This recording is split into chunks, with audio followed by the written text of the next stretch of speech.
Supposing someone told you that you could have any one of these 3 gifts. A gift to cure sickness. A gift to let you see whenever anyone needs help. Or a gift that lets you fly to whatever place you want. Which of those gifts would you choose and why? Hello everyone, I'm Kathleen Pelly. Welcome to Journey with Story. Today's story is a tale from Poland about 3 sons of a king who are each given one of these gifts so that their father can decide which of them possesses the most valuable gift to rule their people. I wonder which son he will choose, and of course, this is our last story for the month that has featured the magical number 3. I wonder which of these stories is your favourite. We love to hear from our listeners, so you can always go to www.journeywithstory.com, click on the contact form, download us a picture, or just send us a message. Or you can tag us on Instagram and we can give you a shout out. Now, let's take a journey with the 3 gifts.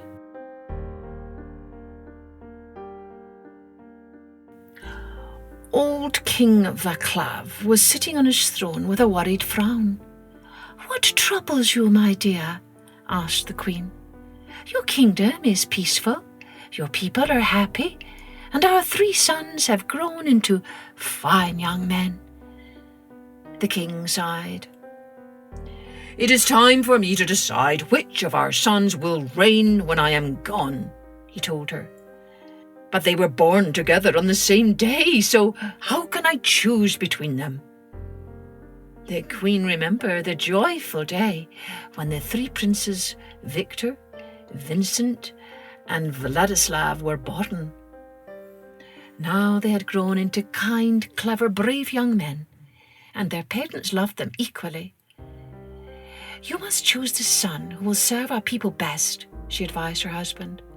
"Wise words, my dear," said the king, and he sent for the 3 princes. "The time has come for me to choose an heir," he told them. "Go out and search the kingdom for a gift that will be of service to our people. The one whose gift is the greatest shall be the king when I am gone." The 3 princes promised to do as their father asked. The following day they set off together, excited about their quest. After riding all morning, they came to a place where the road split 3 ways. "Here we must part," said Victor. He wished his brothers luck, and each of them went on alone. The road Victor chose brought him to a land of fields and meadows. He travelled through a lush green valley where he found an orchard of apple trees laden with golden fruit gleaming in the sunlight. As Victor gazed at the fruit, the wind whispered softly in his ear, "Find the magic apple and search no more." Filled with wonder, the young prince stepped into the orchard. A bent old woman was gathering fallen apples from the ground. She stopped to rub her aching back. "Let me help you," said Victor. "I can climb the trees and pick as many apples as you want." The old woman was grateful for his help. Before long, Victor had picked enough golden fruit to fill her baskets. To thank him, she produced a strange apple from her pocket. White as snow, with cheeks that glowed like a pale sun on a frosty morning. "The magic apple," murmured Victor. The old woman nodded. "Take it in return for your kindness," she said. "A person has only to smell it, and they will be cured of any sickness."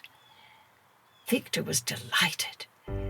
"This will serve our people better than the wisest doctor," he thought to himself, and he set off for home at once. Meanwhile, Vincent had chosen a road which brought him to a land of lakes and waterways. He followed a wide river down to the sea, Anchored off the shore was a magnificent ship with sparkling silver sails. As Vincent gazed across the water, the wind whispered in his ear, "Find the magic mirror and search no more." Filled with wonder, Vincent asked a fisherman to row him to the ship. To his surprise, the captain was expecting him. "How did you know I was coming?" asked Vincent. The captain handed him a silver mirror. "I saw you here," he explained. "The magic mirror," murmured Vincent. "Yes," said the captain. "It will show you whatever you wish to see." "Oh, this mirror would serve our people well," thought Vincent. "It could show me if anyone was in trouble." He asked the captain if he would sell it. "The mirror is not for sale," said the captain. "But if you can read the message written around the frame, then it is yours."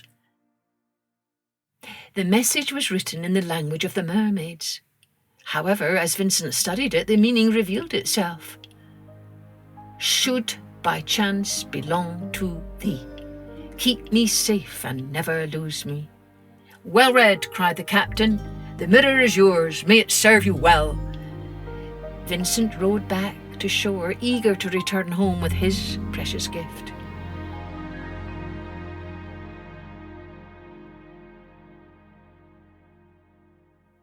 Meanwhile, the road Vladislav had chosen led to a land of hills and forests. The path became steep and brought him to the top of a ridge. From there he saw a city white as marble, with tall towers shining in the sunlight. As Vladislav gazed at it, the wind whispered in his ear, "Find the magic carpet and search no more." Filled with wonder, Vladislav took a path down to the city. When he entered the gates, he found himself in a bustling market, overflowing with silks and jewels, perfumes and spices. The prince spied a carpet embroidered with silver and gold. "The magic carpet," he murmured. A merchant standing beside it smiled. "Yes," he said, "this carpet can fly through the sky, swifter than time itself." "Here is something that could serve our people well," thought Vladislav. "If anyone needed help, I could reach them at the speed of lightning." He asked the merchant to sell him the carpet. "It is not for sale," the merchant told him. "It is waiting for the one who can command it to fly. Would you like to try?" Vladislav sat on the carpet. "Take me to the clouds and back again," he cried. Instantly, the carpet rose and soared into the sky, carrying the prince high over the city, up to the clouds, and back to the market again. "The carpet is yours," said the merchant. "May it serve you well." Vladislav thanked him and made good use of the carpet straight away to fetch his brothers and carry them all home. The king and queen marveled to hear how the three princes had discovered their magical gifts. However, the king found it impossible to decide which gift was the greatest. "I'm no closer to choosing an heir," he told the queen with a sigh. "Each gift will be of great service to our people," the queen said thoughtfully. "But they would be much more useful together. Vincent's mirror would show him when anyone was ill. Vladislav could fly to their aid, and Vincent could cure them with his magic apple. Why not share your kingdom between them?" The king smiled at his wife's wise words. He sent for the three princes. "Each of you shall be a king after me," he told his sons. "Victor shall be king of the fields and meadows. Vincent shall be king of the rivers and lakes, and Vladislav shall be king of the hills and forests. Sharing your gifts will be the greatest service to our people." And so it was that when the old king died, his 3 sons ruled together, and they served their people well for many, many years.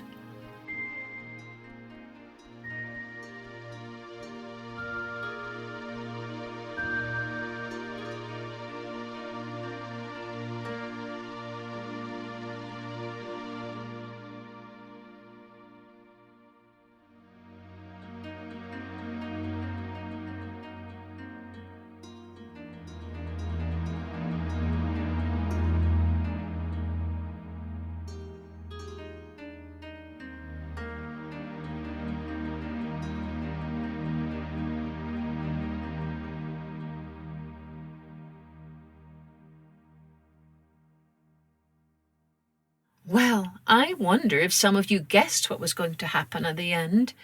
Wasn't it marvellous to see how all 3 sons could work together to rule wisely over their kingdom? And perhaps that's true in our own lives, that whenever we work together, using all of our gifts, great things can happen. Mother Teresa, who was a very wise and holy lady who worked with the poorest of the poor in India, often said, "Together we can do something beautiful." Well, here's hoping you get a chance this week to use your special gifts, working with others, so that together you can do something beautiful for the world. Mums and dads, another quick reminder about that new app that I mentioned before called Accelerate. Among many other things, it offers calming sleep stories and meditation guides to recharge your mind and spirit. If you take a look at our episode notes, you can find a link there that will help you find out more. And before I go, mums and dads, again, please, can you take a moment to think of one person, a friend or a family member or a neighbour who might enjoy this podcast as much as you do? And then, could you reach out to them and tell them about the podcast? Invite them to take a listen. You could even recommend us on Instagram and tag us so we can give you a thank you shout out. It really helps our outreach and lets us reach even more people who can enjoy our stories as you do. And in turn, of course, it makes it easier for us to keep bringing you these stories that I know you enjoy. Thanks ever so much. Cheerio then. Join me next time for Journey with Story.